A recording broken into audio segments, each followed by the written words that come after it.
270장 찬양 드리겠습니다.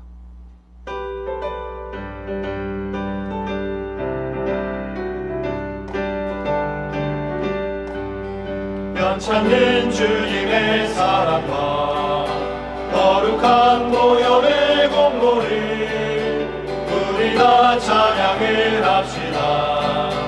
주님을 만나볼 때까지 예수는 우리를 깨끗게 하시는 주시니 그의 피 우리를 눈보다 더 희게 하셨네. 우리를 깨끗게 한 피는 무궁한 생명의 물이세. 생명의 구원을 받은 자 하나님 찬양을 합시다. 예수는 우리를 깨끗게 하시는 주시니 그의 피 우리를 눈보다 더 희게 하셨네. 주님의 거룩한 보혈을 날마다 입으로 간증해 담대히 싸우며 나가세. 천국에 들어갈 때까지 예수는 우리를 깨끗게 하시는 주시니 그의 피 우리를 눈보다 더 희게 하셨네. 십자가 단단히 붙잡고 날마다 이기며 나가세. 머리에 면류관 쓰고서 주 앞에 찬양할 때까지 예수는 우리를 깨끗게 하시는 주시니 그의 피 우리를 눈보다 더 희게 하셨네. 함께 기도하겠습니다. 아버지 하나님, 새벽마다 하나님의 날개 아래 우리를 품어주시고 하나님의 은혜의 자리로 우리를 불러주심을 감사합니다. 이 자리에 올 때마다, 이 자리에 무릎 꿇어 하나님을 경배할 때마다 우리가 구원의 그 놀라운 은혜가 얼마나 큰지, 얼마나 값지고 귀한 것인지를 날마다 누리며 감사하는 삶 되게 도와 주옵소서. 아버지 하나님의 구원을 경험하고 하나님의 자녀로 살아가는 우리에게 또한 성령으로 충만케 하여 주셔서 하나님의 뜻을 알게 하시고 성경을 깨닫게 하시고 성령의 인도하심을 따라 기도하게 하시니 감사합니다. 하나님 아버지, 우리가 지혜로 충만한, 지식으로 충만한 사람보다 도리어 더 성령으로 충만한 삶 되게 도와주셔서 하나님의 영이 충만하여 하나님의 뜻을 이루어가는 복된 교회, 복된 성도의 삶 되게 도와 주옵소서. 아버지 하나님, 그래서 하나님께서 원하시는 뜻, 하나님께서 기뻐하시는 뜻을 우리의 마음에 가득 채워 우리의 걸음걸음이 하나님의 기쁨 되는 삶 되게 역사하여 주옵소서. 오늘도 하나님을 기쁘시게 하기 위하여 겸손하게 말씀 앞으로 나아갑니다. 하나님 말씀으로 우리를 또 깨닫게 해주시고 하나님의 귀한 뜻들을 발견할 수 있는 은혜를 허락하여 주옵소서. 감사드리며 예수 그리스도 이름으로 기도하옵나이다. 아멘. 오늘 함께 통독할 말씀은 사무엘상 16장입니다. 여호와께서 사무엘에게 이르시되 내가 이미 사울을 버려 이스라엘 왕이 되지 못하게 하였거늘 내가 그를 위하여 언제까지 슬퍼하겠느냐. 너는 뿔에 기름을 채워 가지고 가라. 내가 너를 베들레헴 사람 이새에게로 보내리니 이는 내가 그의 아들 중에서 한 왕을 보았느니라 하시는지라.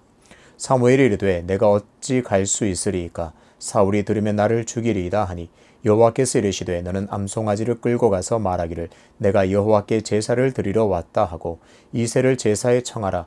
내가 내게 행할 일을 가르치리니 내가 내게 알게 하는 자에게 나를 위하여 기름을 부을지니라. 사무엘이 여호와의 말씀대로 행하여 베들레헴에 이르매 성읍 장로들이 떨며 그를 영접하여 이르되 평강을 위하여 오시나이까. 이르되 평강을 위함이니라. 내가 여호와께 제사하러 왔으니 스스로 성결하게 하고 와서 나와 함께 제사하자 하고 이새와 그의 아들들을 성결하게 하고 제사에 정하니라. 그들이 오매 사무엘이 엘리압을 보고 마음에 이르기를 여호와의 기름 부으실 자가 과연 주님 앞에 있도다 하였더니 여호와께서 사무엘에게 이르시되 그의 용모와 키를 보지 말라. 내가 이미 그를 버렸노라. 내가 보는 것은 사람과 같지 아니하니 사람은 외모를 보거니와 나 여호와는 중심을 보느니라 하시더라. 이새가 아비나답을 불러 사무엘 앞을 지나가게 하매 사무엘이 이르되 이도 여호와께서 택하지 아니하셨느니라 하니 이새가 산마로 지나가게 하매 사무엘이 이르되 이도 여호와께서 택하지 아니하셨느니라 하니라. 이새가 그의 아들 7을 다 사무엘 앞으로 지나가게 하나 사무엘이 이새에게 이르되 여호와께서 이들을 택하지 아니하셨느니라 하고 또 사무엘이 이새에게 이르되 내 아들들이 다 여기 있느냐. 이새가 이르되 아직 막내가 남았는데 그는 양을 지키나이다. 사무엘이 이새에게 이르되 사람을 보내어 그를 데려오라. 그가 여기 오기까지는 우리가 식사 자리에 앉지 아니하겠노라. 이에 사람을 보내어 그를 데려오매 그의 빛이 붉고 눈이 빼어나고 얼굴이 아름답더라. 여호와께서 이르시되 이가 그니 일어나 기름을 부으라 하시는지라. 사무엘이 기름 뿔병을 가져다가 그의 형제 중에서 그에게 부었더니 이날 이후로 다윗이 여호와의 영에게 크게 감동되니라. 사무엘이 떠나서 라마로 가니라. 여호와의 영이 사울에게서 떠나고 여호와께서 부리시는 악령이 그를 번뇌하게 한지라. 사울의 신하들이 그에게 이르되 보소서 하나님께서 부리시는 악령이 왕을 번뇌하게 하온즉 원하건대 우리 주께서는 당신 앞에서 모시는 신하들에게 명령하여 수금을 잘 타는 사람을 구하게 하소서. 하나님께서 부리시는 악령이 왕에게 이를 때에 그가 손으로 타면 왕이 나으시리이다 하는지라. 사울이 신하에게 이르되 나를 위하여 잘 타는 사람을 구하여 내게로 데려오라 하니 소년 중 한 사람이 대답하여 이르되 내가 베들레헴 사람 이새의 아들을 본즉 수금을 탈 줄 알고 용기와 무경과 구변이 있는 준수한 자라. 여호와께서 그와 함께 계시더이다 하더라. 사울이 이에 전령들을 이새에게 보내어 이르되 양치는 내 아들 다윗을 내게로 보내라 하매 이새가 떡과 한 가죽 부대의 포도주와 염소 새끼를 나귀에 실리고 그의 아들 다윗을 시켜 사울에게 보내니 다윗이 사울에게 이르러 그 앞에 모셔서매 사울이 그를 크게 사랑하여 자기의 무기를 드는 자로 삼고 또 사울이 이새에게 사람을 보내어 이르되 원하건대 다윗을 내 앞에 모셔서게 하라. 그가 내게 은총을 얻었느니라 하니라. 하나님께서 부리시는 악령이 사울에게 이를 때에 다윗이 수금을 들고 와서 손으로 탄즉 사울이 상쾌하여 낫고 악령이 그에게서 떠나더라. 아멘. 마음에 따라 평가가 달라집니다. 라는 제목으로 말씀을 전하겠습니다. 여러분 혹시 이상한 변호사 우영우라는 드라마를 아십니까? 자폐 스펙트럼 장애를 가지고 있는 우영우라는 변호사가 독특한 방식으로 사건을 해결해 가면서 여러 가지 감동을 전해주는 그런 드라마입니다. 좋은 대사들도 많아서 우영우 어록이 생겨날 정도로 그렇게 많은 어록이 있었습니다. 그 중에서 참 기억에 남는 대사를 한번 여러분께 소개해 드리고자 합니다. 죽일 마음이었다면 살인 미수죄, 다치게 할 마음이었다면 상해죄, 좀 때려줄 마음이었다면 폭행치상죄, 그냥 실수였다면 과실치상죄입니다. 법은 마음을 중요하게 생각합니다. 마음에 따라 죄명이 바뀝니다. 법은 마음을 중요하게 생각한다는 대목이 참 인상 깊었습니다. 오늘 함께 읽은 본문은 하나님께 불순종한 사울을 이어서 다음 왕이 될 사람에게 기름을 붓는 내용입니다. 사사시대가 끝나고 사무엘이 공식 지도자의 자리에서 물러나고 사울이 왕이 되어 이스라엘을 다스렸습니다. 그런데 사울은 뛰어난 외모로 사람들에게 사랑을 받았지만 하나님의 말씀에 순종하지 않는 결정적인 실수를 저지르게 됩니다. 첫 번째 이스라엘 왕임에도 불구하고 하나님께서는 사울에게서 떠나버리셨습니다. 하나님께서 사울을 떠나버리신 이유는 그의 불순종 때문입니다. 하나님의 명령을 잘 듣고 그 명령에 진실하게 순종해야 하는데 사울은 그렇게 하지 못했습니다. 엄밀하게 말하자면 하나님을 경외하고 두려워하기보다 사람의 시선을 더 신경 썼습니다. 하나님의 명령보다 자신의 영광과 이익과 유익을 앞세워 행동했습니다. 이런 일이 반복되면서 결국 하나님께서는 사무엘상 15장 28절에서 사울의 왕위를 빼앗아서 이웃에게 주겠다 그렇게 말씀하셨습니다. 그리고 오늘 본문이 이어집니다. 사무엘은 하나님께서 사울을 버리신 것을 심히 안타까워했습니다. 사울을 연민하기도 하고 동정하기도 하면서 어쨌든 하나님께서 사울을 버린 것을 굉장히 슬퍼했습니다. 하지만 하나님께서는 슬픔에 빠져 있는 사무엘에게 새로운 미션을 주셨습니다. 사울을 이어 왕이 될 사람에게 기름을 부어라 명령하십니다. 사무엘은 하나님의 명령대로 베들레헴 이새의 집으로 향합니다. 그런데 베들레헴에 있는 이 장로들과 이새의 입장에서 사무엘의 방문은 그렇게 달갑지만은 않습니다. 이스라엘의 모든 사람이 아는 유명한 그 선지자 사무엘이 보잘것없는 베들레헴에 방문하는 것 자체가 부담스러웠습니다. 또 사무엘이 사울에게 기름을 부었다는 사실을 모두가 알고 있는 사실입니다.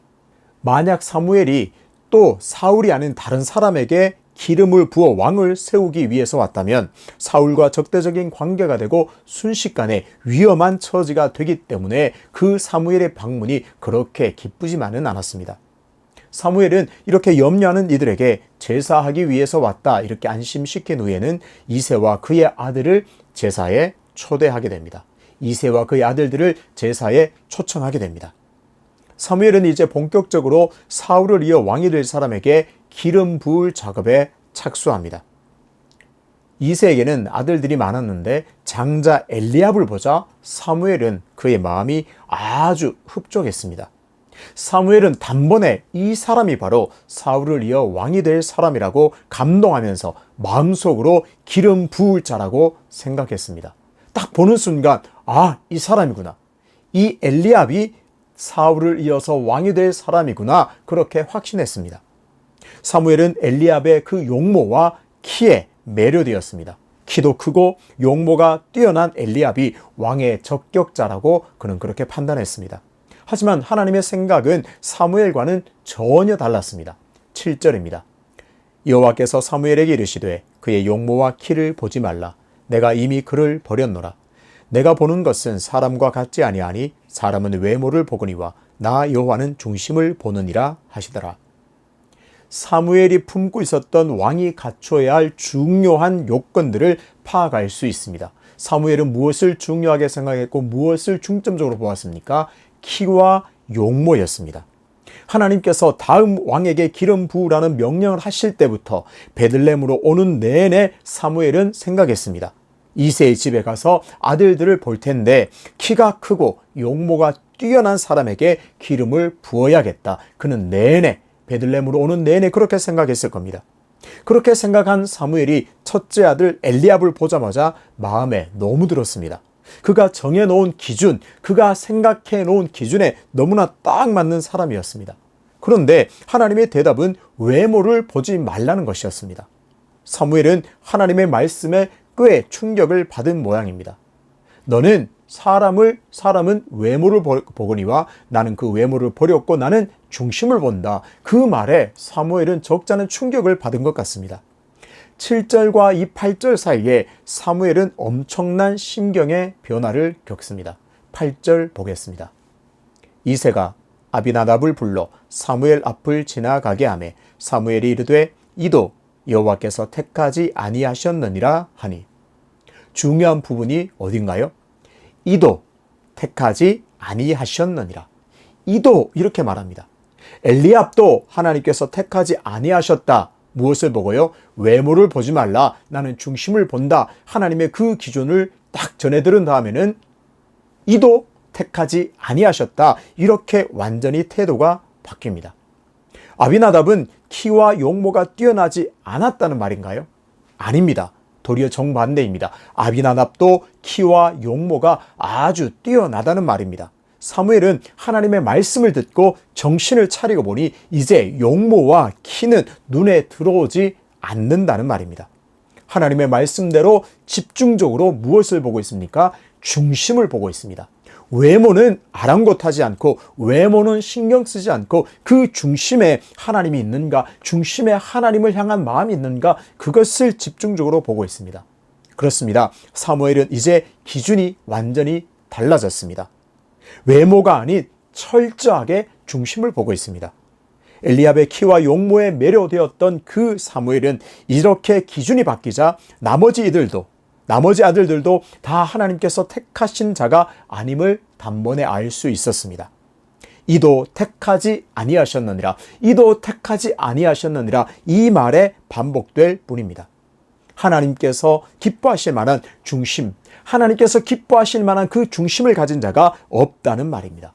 사무엘이 이렇게 왕을 선발하는 기준을 바꿔버리자, 하나님의 기준으로 바꿔버리자 기름 부음 받을 만한 자가 하나도 없는, 그야말로 어처구니 없는 일이 벌어지고 맙니다. 사무엘도 당황스럽습니다. 분명히 하나님께서 이새의 아들 중에 기름 부음 받을 자가 있다 분명히 말씀하셨는데요. 결국 제사의 자리에도 부르지 않는 이새의 막내 아들 바로 다윗이 이 사무엘 앞에 섭니다. 이 아들이 다냐? 아닙니다. 있기는 한데 지금 그는 저기서 양을 치고 있습니다. 양을 먹이고 있습니다. 그를 데려오라. 이 다윗이 사무엘 앞에 서게 됩니다. 다윗이 집에 도착하자마자 그동안 사무엘이 이 아들들을 평가했었습니다. 엘리압을 보니까 이는 기름 부을 받은 자구나. 정말 마음에 든다. 사무엘이 평가하고 기름을 부어야 되겠다. 아니구나 평가를 했습니다. 그런데 이제는 하나님께서 이 다윗을 보고 직접 평가하시고 말씀하십니다. 여호와께서 이르시되 이가 그니 일어나 기름을 부으라 하시는지라. 사무엘은 드디어 다윗에게 준비한 기름을 붓습니다. 기름을 붓자 다윗이 여호와의 영에게 크게 감동되는 드라마 같은 장면이 연출됩니다. 만약 사무엘이 정해놓은 기준으로 왕을 찾았다면, 기름을 부었다면 결코 다윗은 왕이 될 수가 없었죠. 이새에게 있어서 다윗은 대선지자 사무엘에게 보일 만한 인물은 되지 못한다고 여겼습니다. 다른 7 아들 다 준비시켰지만 다윗 너는 올 것 없어. 들에서 양이나 쳐. 그렇게 했던 거죠. 다윗은 아버지 이새에게 배제될 만큼 다른 아들들에 비해서 인정받지 못했습니다. 바꿔 말하면 그의 키나 용모가 그렇게 빼어나지 못하다 그렇게 볼 수도 있습니다. 하지만 하나님께서는 바로 그런 다윗을 보자 곧바로 말씀하셨습니다. 아주 담백하게 말씀하세요. 이가 그다. 참 담백하고 단순합니다.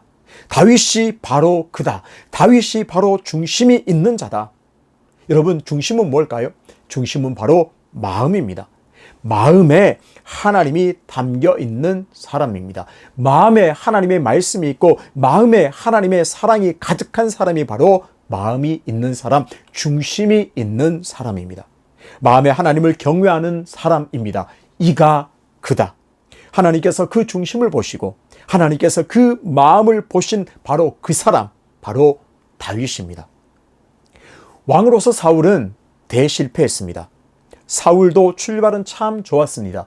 겸손했고 하나님을 경외했습니다. 하나님을 사랑했습니다. 하지만 사울의 중심은 점점 하나님이 아니라 자기 자신으로 채워졌습니다. 하나님을 점점 그 중심에서 내몰아내고 자신을 채우고 자신을 위한 것, 자신의 영광, 자신의 이익을 점점 채워갔습니다. 하나님의 말씀보다 자신을 위하고 높이려는 마음이 자리 잡았습니다. 사울의 마음에는 하나님의 명령보다 경제적 이득이 자리 잡았습니다. 사울의 마음에는 하나님을 높이는 것보다 자신을 높이고자 하는 생각이 자리 잡았습니다. 외모는 뛰어났으나 그 중심에 하나님이 없었습니다. 그래서 결국 실패했습니다. 우리가 살아가는 시대를 흔히 외모지상주의라고들 합니다. 그래서 외모를 가꾸고 외모를 관리하는 데 많은 시간과 에너지와 비용을 투자합니다. 왜 그런가요? 사람들에게 좋은 인상을 주기 위해서, 사람들에게 좋은 이미지를 남기기 위해서, 또 좋은 평가를 받기 위해서 그렇습니다. 외모를 잘 가꾸면 자기에게 큰 이익과 유익이 되기 때문에 그렇습니다.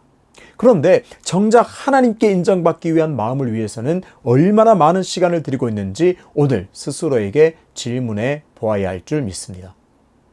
우영우 변호사는 우리에게 중요한 사실을 던져줍니다. 같은 행동이지만 마음에 따라서 그 행동은 살인 미수죄가 될 수도 있고 상해죄가 될 수도 있고 폭행치상죄가 될 수 있고 과실치상죄가 될 수도 있습니다. 마음에 따라서 죄명이 달라집니다. 마음에 따라서 하나님의 평가도 달라집니다. 외모에 신경을 쓰고 사람들의 시선에 신경을 썼던, 하지만 실패했던 사울의 길을 걸어가고 있는지 우리 자신을 돌아봅시다. 하나님을 사랑하며 하나님을 경외하며 산, 그래서 하나님께 인정받고 칭찬받는 그 다윗의 길을 잘 걸어가고 있는지 우리 자신을 돌아보아야 할 때입니다. 오늘 이 말씀을 통해서 우리는 분명히 기억해야 합니다. 아무리 외모가 뛰어나다 하더라도, 내 행동이 아무리 그럴싸해도 결국은 내 마음, 내 중심에 따라서 하나님의 평가는 달라집니다. 다윗이 그 중심을 통해서 왕으로 기름 부은 것처럼 오늘 우리 모두가 그 마음에 하나님을 다시 담아 하나님을 최우선으로 담아 하나님을 사랑하는 마음을 가득 회복해서 정말 내가 너를 사랑한다, 내가 너를 귀하게 여긴다, 내가 너를 칭찬한다, 그런 귀한 평가받게 되시기를 주님의 이름으로 축복합니다. 아버지 하나님, 우리는 나도 모르게 외모에 신경을 많이 씁니다. 다른 사람들이 나를 어떻게 볼까 너무나 많은 에너지를 소비하는 것 같습니다. 그러면서도 정작 하나님께서 내 마음을 보실 때 어떻게 보실까 고민하지는 않는 것 같습니다. 아니, 그런 고민이 점점점 사라지는 것 같습니다. 오늘 다윗이 기름 부음 받은 장면을 보면서 하나님은 외모를 보는 자가 아니라, 외모를 보는 것이 아니라 중심을 보신다는 사실을 깨닫게 주셨사오니 우리 중심에 하나님을 위한 마음, 하나님의 영광을 위한 마음, 내 모든 행동의 의도에 하나님을 위한 것이 있는가 점검하여 주게 하셨사오니 오늘도 살아갈 때에 하나님을 기쁘시게 하는 그 귀한 마음으로 하나님을 기쁘시게 하는 삶 되게 도와 주옵소서. 연하여 주님 가르치신 기도로 기도하오니 하늘에 계신 우리 아버지, 아버지의 이름을 거룩하게 하시며 아버지의 나라가 오게 하시며 아버지의 뜻이 하늘에서와 같이 땅에서도 이루어지게 하소서. 오늘 우리에게 일용할 양식을 주시고 우리가 우리에게 잘못한 사람을 용서하여 준 것 같이 우리 죄를 용서하여 주시고 우리를 시험에 빠지지 않게 하시고 악에서 구하소서. 나라와 권능과 영광이 영원히 아버지의 것입니다. 아멘.